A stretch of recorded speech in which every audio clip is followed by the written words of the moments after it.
आसमान रो पड़ा है, जमीन कांप उठी है, समंदर खामोश हो गए हैं, दरिया अपने आंसुओं में बहने लगे। यानी ये अगर आप सीधे सीधे लफ्जों में ये कहें तो एक और को टपका दिया गया। ये पहला मौका नहीं है कि रॉ की जो दहशतगर्दाना सरगर्मियां हैं ये मंजर आम पर आई हैं, इससे पहले भी। इस वक्त की बड़ी खबर पर, भारत का एक और दुश्मन आतंकी खत्म। पाकिस्तान में आतंकी हाफिज सईद का करीबी मारा गया।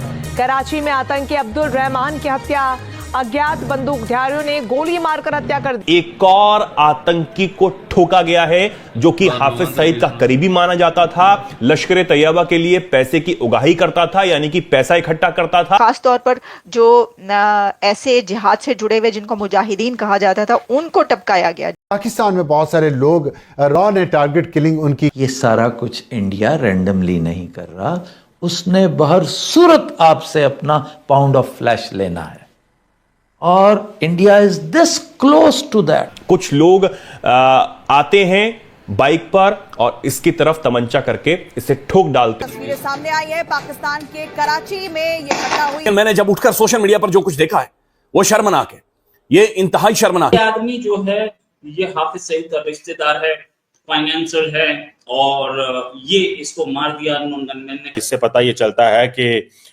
स्टिल वो लोग जो जहादे कश्मीर में इन्वॉल्व रहे हैं उनको हंट डाउन किया जा रहा है, टारगेट किया जा रहा है, ढूंढा जा रहा है। हाल जी ताजी न्यूज ये है कि gunman is yet again in action in Pakistan. One more person has been sent to, जिसे आप कह लीजिए 72 हूर के पास उनको भेज दिया गया है। तो ये इसकी तो मैंने वीडियो भी देखी, वीडियो भी है, तो लेट्स एंजॉय। और उसके बाद आई होप कि ये इट्स अ गुड रिडेंस और दुनिया में एक और ऐसे व्यक्ति की कमी हो गई जो नफरत करता है, नफरतों पे।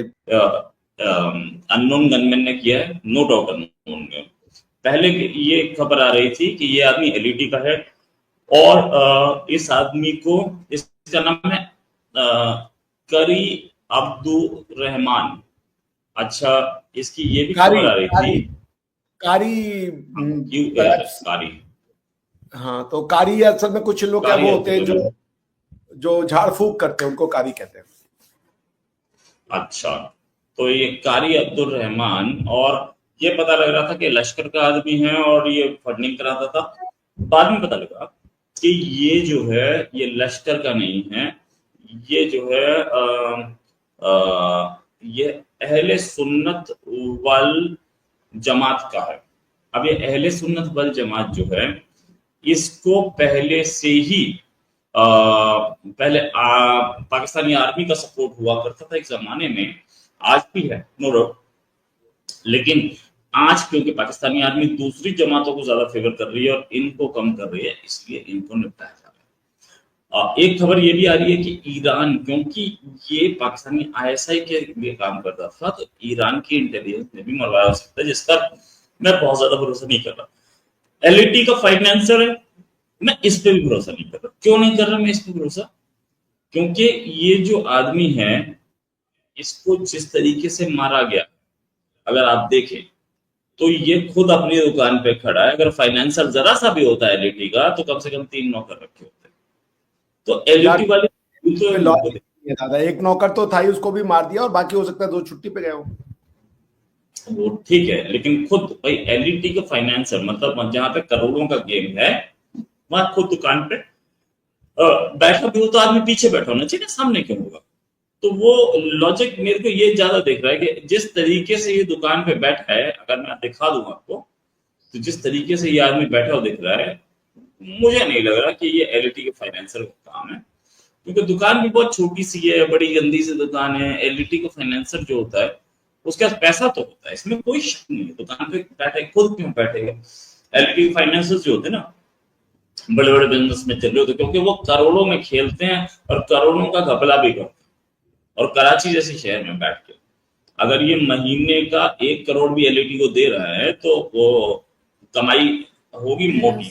आइए रिबाही जी, नमस्कार, कैसी हैं? सर कैसे हैं? मैं बिल्कुल ठीक हूँ। तो ये वही है अहले सुन्नत, ये आपस की लड़ाई है जिसमें ये मारा गया है। और आजकल इनके ऊपर से जो आशीर्वाद था वो भी खत्म हो गया, इसलिए ये मारा गया। रिवाज जी रिवाज जी, आपको पहले तो आपको बहुत बधाई हो, सलाम, आदाब, सत श्री अकाल, greeting. Thank you so much sir, आपको भी बहुत बहुत मुबारक हो नवरात्रि। आज थोड़ा बेहतर है, लेकिन ये है कि मेरी तो पिछले दिनों आवाज भी नहीं निकल रही थी, कल भी बहुत बीमार रही हूँ।